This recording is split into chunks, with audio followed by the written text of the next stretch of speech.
Olá, seja bem-vindo ao nosso programa Linguagem da Fé. Esse é o nosso terceiro programa e estamos aqui com o professor Francisco Catão, professor em Teologia, doutor pela Faculdade de Estrasburgo. E vamos dar sequência ao nosso assunto do último programa, que é a encíclica do Papa Francisco, Lumen Fidei. Professor Catão, estes anos que se seguiram ao Concílio Vaticano II, surgiram na Igreja as novas comunidades. E elas são um fenômeno extraordinário, né? E que está verdadeiramente em expansão. Nós vemos hoje mesmo a Igreja tem se voltado para as novas comunidades e até como um novo caminho, uma nova experiência. E que relação o senhor vê as novas comunidades com essa encíclica Lumen Fidei? Como é que se relacionam? Eu diria o seguinte, que são manifestações de um mesmo espírito, um espírito de renovação, que foi percebido por João XXIII, quando ele convocou o concílio e desejou que fosse como um novo Pentecostes. Todo mundo queria que ele explicasse por que um concílio.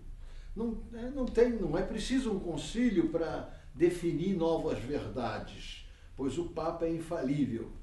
A disciplina na Igreja ela está muito correta hoje, né, com a aplicação severa do direito canônico, que foi muito prezado no pontificado de Pio XII. Para que o concílio? Temos o direito canônico, temos as verdades de fé, para que o concílio? E ele disse, é uma espécie assim de novo Pentecostes. Eu não sei o que ele vai conseguir, mas vamos nos submeter, né, à inspiração do Espírito. E esse é, vamos dizer assim, o fundo teológico do processo de renovação da Igreja. A primeira grande manifestação foi a renovação carismática. Apareceu na Igreja uma série de fenômenos, um pouco ligados ao pentecostalismo, mas tendo desde o início uma característica própria, e embora não fosse aceito pela maioria dos bispos, alguns bispos mais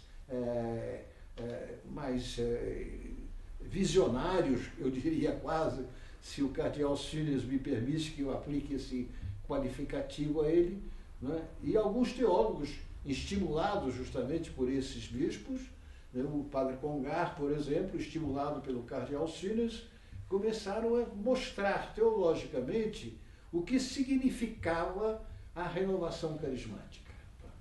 Um dos primeiros tratados teológicos sobre a natureza eclesiológica da renovação do espírito é justamente do padre Congar, como é conhecido aqui no Brasil, foi traduzido para o português. Não? Então, essa fidelidade ao espírito, através da constituição de comunidades numa outra base, não numa base, vamos dizer assim, dos votos religiosos, mas na base da relação direta com Deus, na docilidade ao Espírito. Isso constitui uma grande novidade na Igreja, uma novidade extraordinária. E começou isso a surgir e a ser estimulado por João Paulo II, que foi o primeiro que deu realmente força a essas novas comunidades. E Bento XVI entrou nessa linha, e Francisco está, evidentemente, nessa linha. qual é a base da nova comunidade? Não são os votos religiosos. A base da nova comunidade é a relação pessoal com Deus, que está baseada na fé.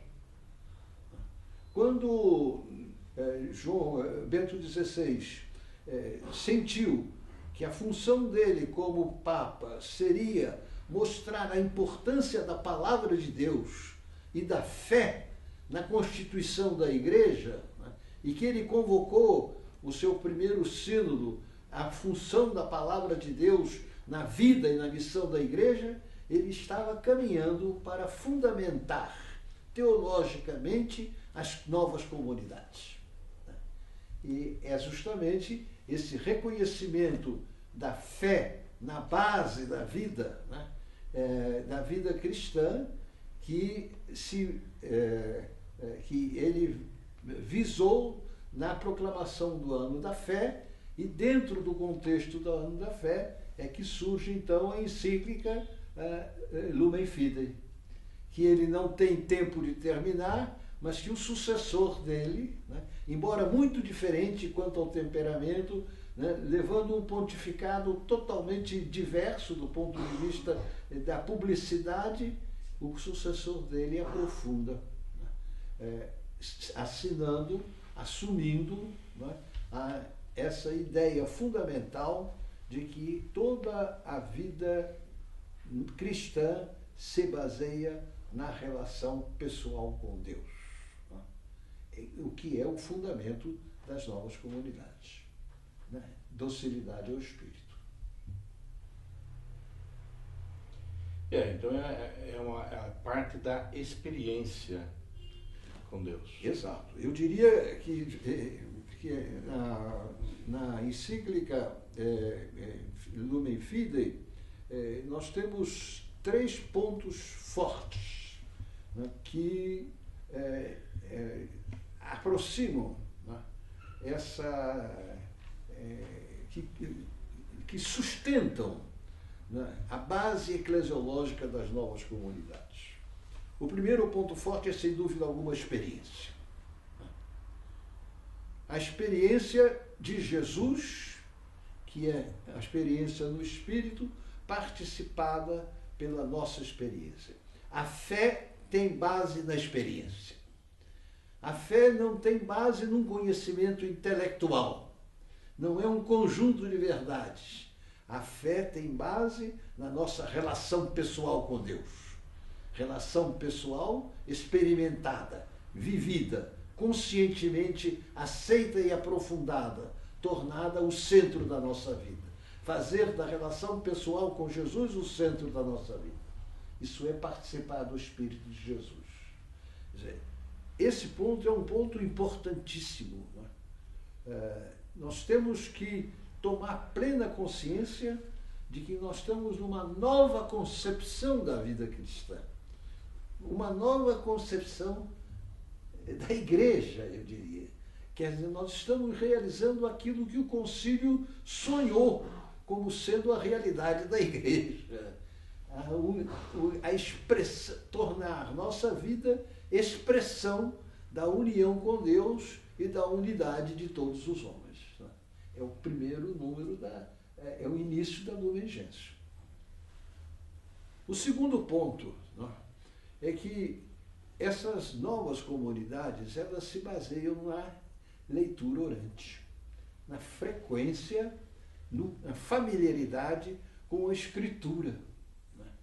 O que é uma grande novidade na Igreja, né? Ela tem as suas raízes na significação que Jesus teve para os apóstolos. O Novo Testamento, o que é? O Novo Testamento é a expressão da vida dos primeiros cristãos, né? Dos apóstolos.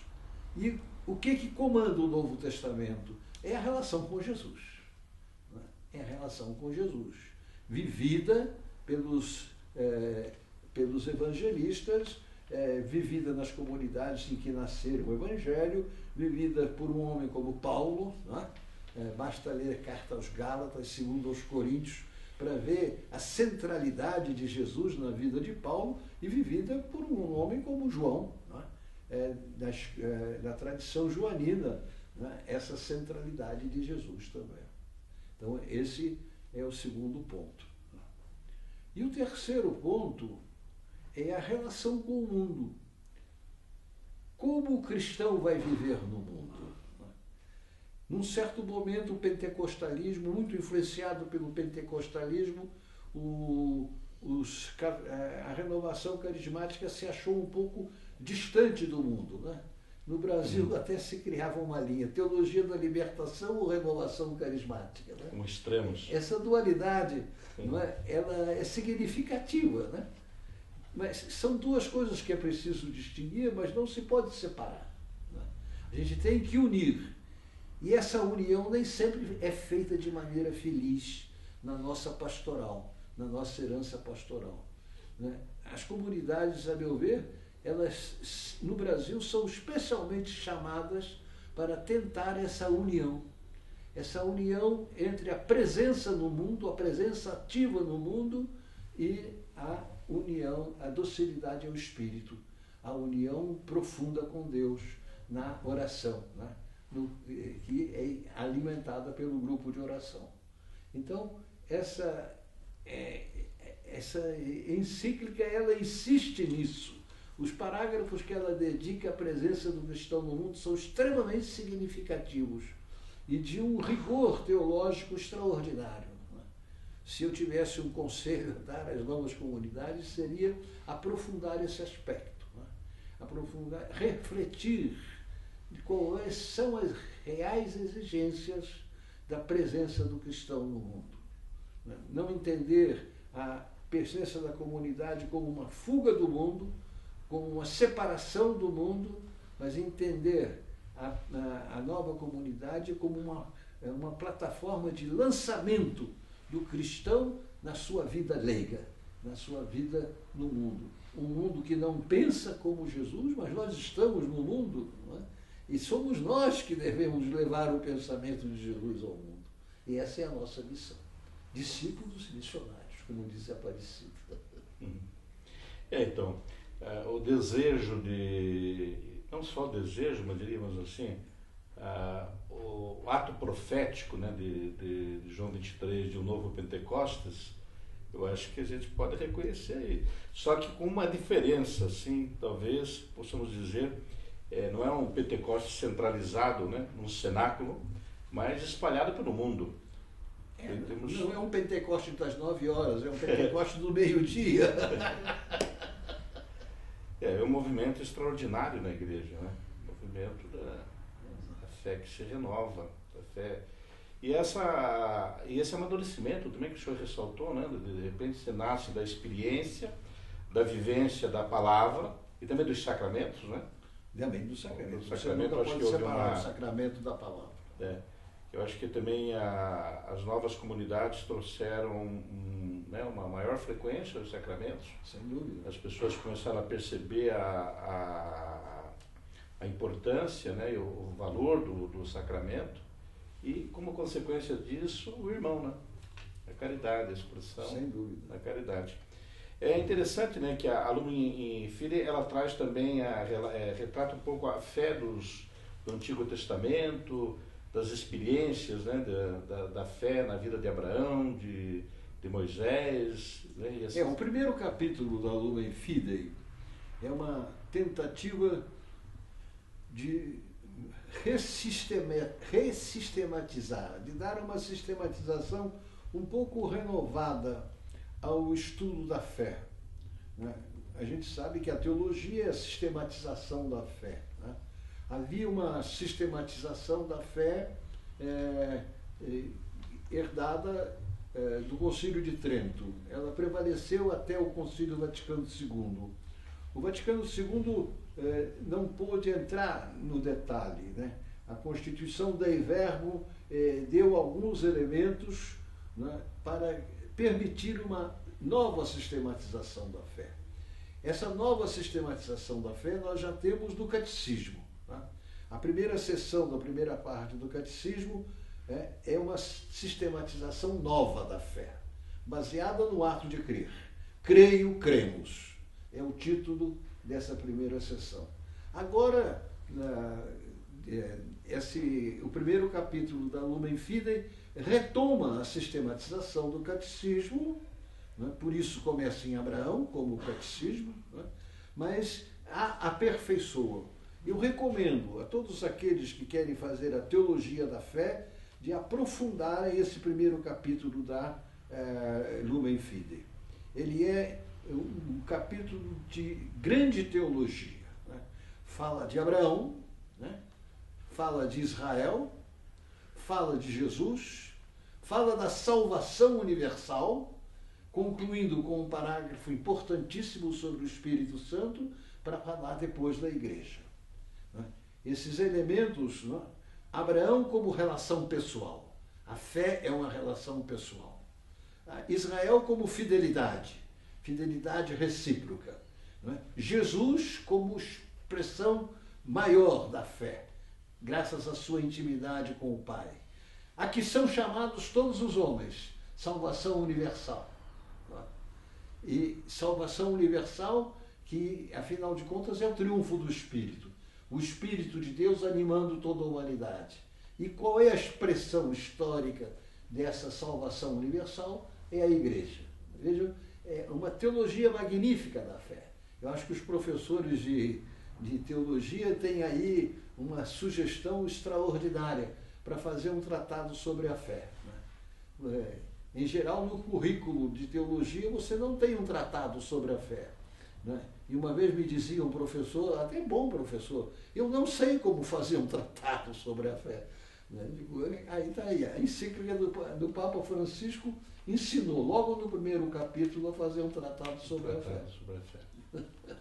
E a fé que nós pudemos experimentar agora na Jornada Mundial da Juventude. Sem dúvida. E algo que eu achei assim, muito interessante foram os órgãos de comunicação das pessoas, os jornalistas que estiveram presentes no evento, e que eles estavam muito impressionados. E é interessante que eles não tinham a chave para explicar o que é que estava acontecendo. Eles viam que era algo excepcional, realmente algo excepcional, algo que tinha tocado cada um deles, mas eles não tinham a chave para explicar o que nós, com toda facilidade, diríamos: olha aí a ação do Espírito Santo. Professor Catão, nós ficaríamos aqui ainda muito tempo, mas o nosso terceiro programa se encerra aqui. E eu convido você que está aí nos assistindo a se comunicar com a gente. Mande sua opinião, sua dúvida, seu aplauso, aquilo que você gostaria de ver tratado aqui. O programa Linguagem da Fé, ele é um programa patrocinado pela ANEV. A ANEV é a Associação Nova Evangelização, que surgiu na Arquidiocese de São Paulo a partir do Congresso de Leigos. Agradeço a sua atenção e em breve nos encontraremos. Muito obrigado.